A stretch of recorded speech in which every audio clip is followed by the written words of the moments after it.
Welcome sa aking YouTube channel. At sa video na to, another sharing knowledge na naman po ang ibibigay sa inyo. At another DIY repair na naman po ang ibabahagi ko sa inyo. Kaya kung bago pa lang sa aking YouTube channel, huwag mo kalimutan na mag-subscribe, mag-like, mag-share, at mag-comment down below para may feedback ako sa mga ginagawa kong video.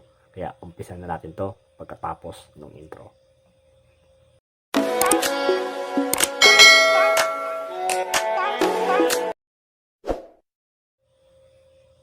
Paano mo malalaman na buo pa yung winding ng electric fan ng motor mo sa pinakamadaling paraan?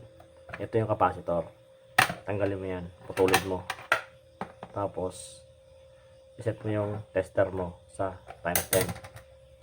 Pag naset mo yun sa times 10, ilagay mo isang test probe doon sa kabila at isang test probe sa kabila. Pag nag-deflect yan, ibig sabihin, buo yung winding ng motor mo. Pero pag walang deflect, kagaya nito, sira yung winding ng motor mo. Ganun lang mag-check kung paano makita o malaman kung sira yung winding ng motor mo. Kaya hanggang dito na lang aking video. Sana nagustuhan nyo. Kung nagustuhan mo, huwag mo kalimutan mag-subscribe sa aking YouTube channel at pakipindot mo na rin yung notification bell button para ma-update ka sa lalabas ko pang mga bagong video. Kaya hanggang sa muli, this is Croy Narat Officials. See you sa next video.